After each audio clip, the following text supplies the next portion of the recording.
The Glasgow Underground system opened in 1896.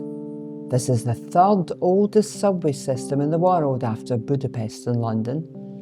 It's fast, simple to negotiate, and an all-day ticket's $4.45. Yes, for under a fiver, you can spend a day getting on and off however many times you want. So join me as we discover 15 of our city's lesser-known gems in 15 stops. St Enoch's. And I'm here to see the wee green men. No, Glasgow's not been invaded by aliens. Green men, or foliate heads, are popular architectural motifs representing the cycle of life, although these are probably mascarons, ancient Greco-Roman symbols designed to scare away spirits and protect buildings. And they might just be the reason this A-listed Flemish Renaissance-style former ticket office from 1896 survived the best efforts of our city council during the modernisation of iconic St Enoch Square. So thank you, we green men. Take me to your leader.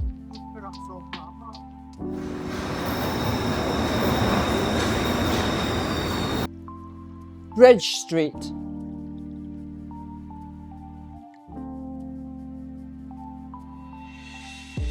We're 5 minutes away on Cumberland Street in the legendary Gorbals. Sculptor and art teacher Jim Harvey heroically saved this red sandstone drinking fountain twice from demolition, and it stood in 2 other locations over its 136-year lifespan before finally, and hopefully, finding a home here. We have a proud tradition of rescuing here in Glasgow. This remnant of the tenements which once dominated the area is one of 33 in and around this new housing development, each featuring a message in a different language. And this one says, Achlan Beek, literally, you are with family in Arabic. The Gorbals has always opened its arms to those seeking sanctuary and a better life. So Achlan Beek to you all, you are with family.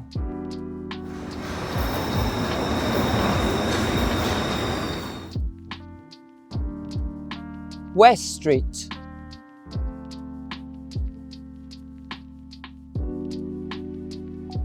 We're in historic Tradeston.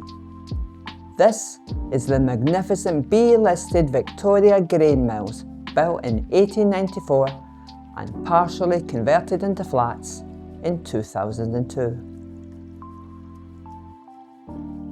And this is an oat cake, another wee piece of magnificence. We've been eating these here in Scotland since 43 AD. Lovely with a wee bit of cheese. Main ingredient? Oatmeal, same as porridge. That staple superfood of the Scots diet which sustained Mel Gibson during the filming of Braveheart. Whatever your preference, here's to the whole grains and the folk that milled them.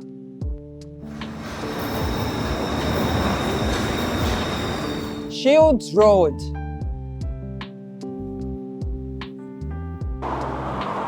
That racket you can hear overhead is traffic thundering towards the Kingston Bridge. But we're in Shanks's Pony and heading along Scotland Street to number 173, home of the original power station for the underground system we've just got off. This B-listed building housed the steam engines which powered the world's only cable-hauled underground railway from its opening in 1896 until electrification in 1935. This is a crucial remnant of Scottish innovation and our city's industrial heritage. So where's the plaque? Kinning Park.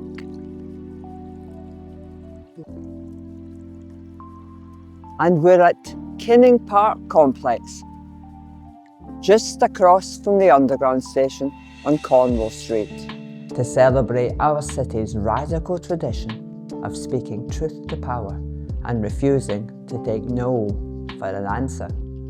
30 years ago, in 1996, the local community defied Glasgow City Council's decision to close their beloved neighbourhood centre by occupying the place for 55 days and nights straight. This act of working class activism and solidarity saved the day. And the space is still in operation, 30 years on, still community run. We are the people. Power to the people.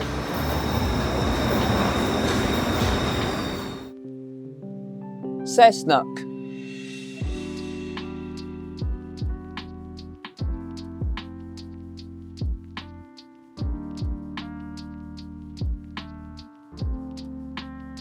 I'm on glorious Rumour Crescent, literally just round the corner from the Underground station. Designed by our very own Alexander Greek Thompson, the Crescent's had a checkered history since it was built in 1857, but it's slowly coming back to its original majesty. Just staring at it fair lifts the spirits and reminds me how beautiful tenements can be. And maybe, best of all, Enoch Underground was built underneath it. Public transport on your very doorstep.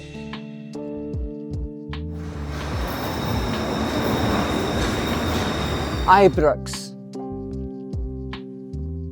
Say the name of this underground station to anyone in Scotland and one word will come back: football.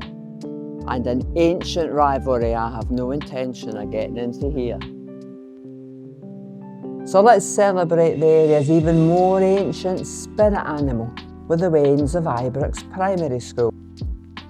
Built in 1906 by Glasgow's legendary school board and still in use today. Now, full disclosure, most of our so-called civic art these days leaves me cold, but this mural by Mac Colours really tickles my fancy. Badgers have a strong clan identity. They're resilient, resourceful, brave, really clean, and important ecosystem engineers. So forget the Rangers. Come on, the Badgers. Come on, the Badgers. Come on, the Badgers.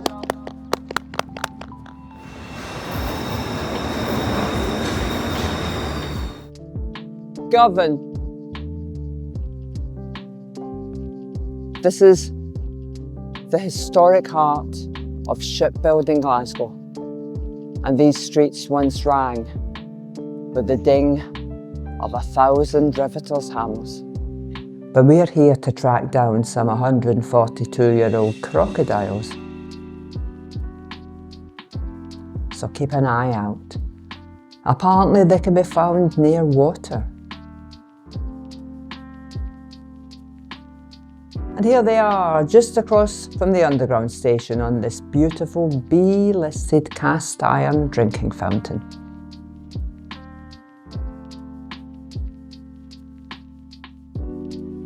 Erected in 1884 to celebrate Dr. John Aitken, a much-loved local GP who served the people of Govan for decades and painstakingly restored in 2011.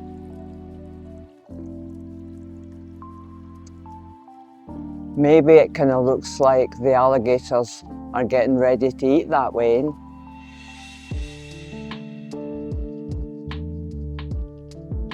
Nah, they're symbols of resilience and survival.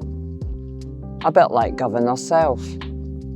See you later, alligators. Partick.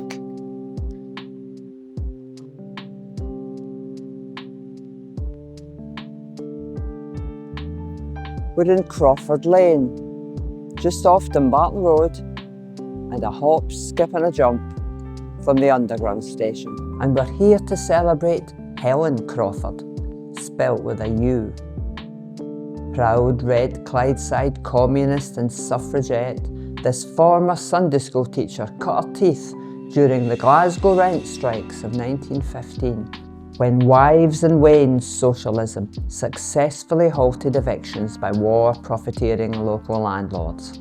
Helen served several prison sentences but split from the suffragettes, and they came out in favour of World War I, going on to organise the first Women's Peace Crusade at Glasgow Green on the 23rd of July 1916.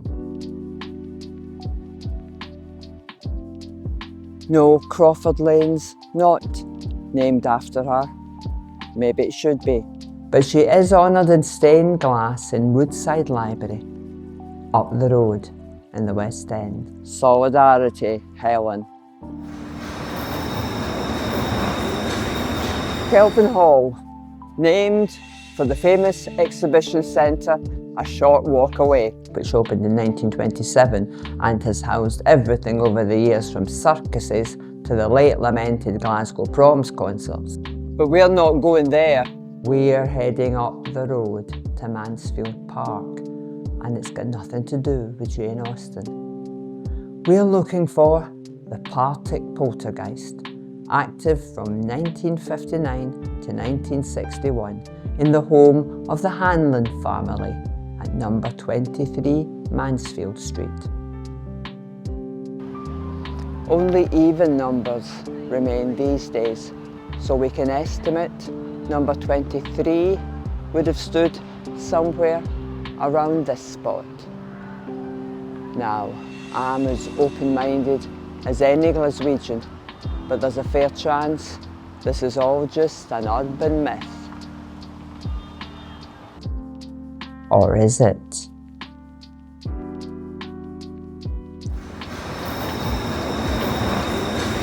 Hillhead, official haunt of students from the nearby university and an affluent arty set. This is Glasgow's posh bit. Big houses, nice places to eat, and a Waitrose where locals buy oysters. But we're here for none of that. We're here for Hillhead Library, a nicely tactile bit of 1970s B-listed brutalism by Rogerson and Spence. Does it fit in with its surroundings? No. Does it care? No. I'd like to say it reminds me of me when I was a student. I tried so hard to fit in with all this, what a scarf and everything. It didn't work. I still felt out of place, still do. So fair play, Hillhead Library. You're an example to us all.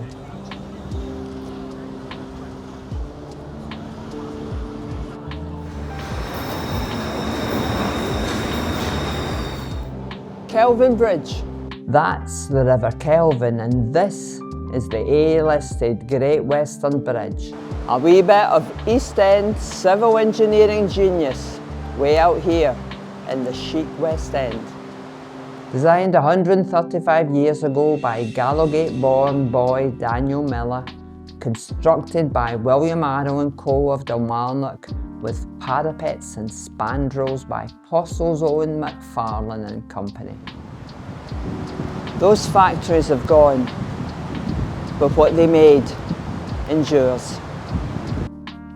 So just stand, look up, and marvel at what we built.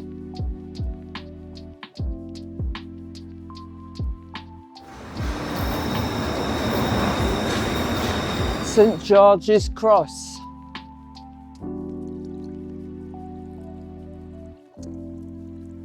We're just up the road in majestic Queen's Crescent, and I'm 17 again because we're here for a wee bit of little known LGBTQ+ history. Originally built in 1840 as homes for Glasgow's growing upper middle class, today Queen's Crescent is a mix of flats and businesses. Our vet's just over there. Number 4 was previously the Seaforth Highlanders Regimental Club.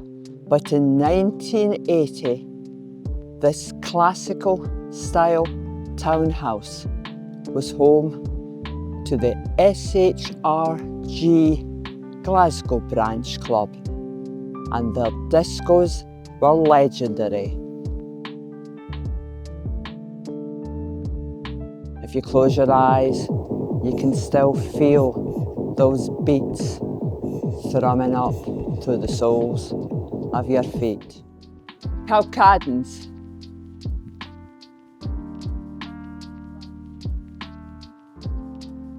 We're 7 minutes east on Port Dundas Road, and this big naked bronze guy with a hoop is Locomotion by Frank Cossett from 1967.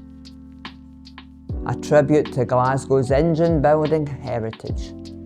Back in the day, he stood in front of ScotRail's headquarters in Buchanan Street, which was built on the former site of Buchanan Street railway station.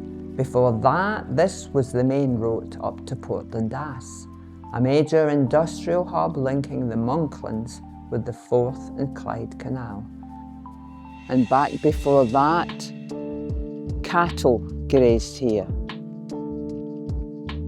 These days, it's a mass of motorway slip roads and high-rise living, and sometime soon, 600 new, affordable rental units will be built here.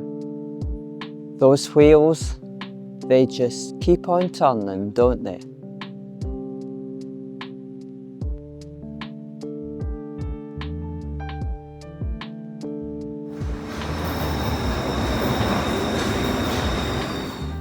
Buchanan Street. Glasgow's busy, bustling shopping heart. You can feel the buzz of hard-working folk quite rightly enjoying spending their hard-earned pennies. We're 50 yards away in Nelson Mandela Place, and this is Matthew 25, also known as the Homeless Jesus, created by Canadian sculptor Timothy Schmaltz.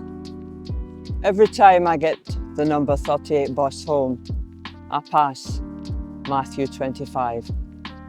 And the first time I saw him, back in 2017, I thought he was an actual homeless person.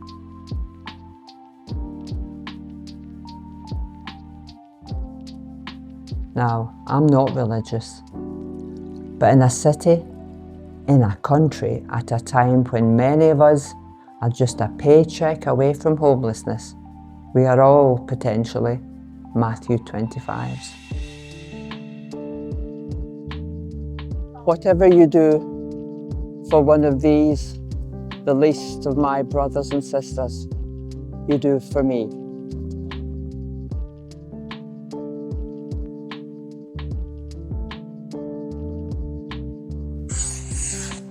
Thanks for watching. Please like and subscribe. See you next time. Ibrox. Does that work? Must say it again. Kelvin Bridge.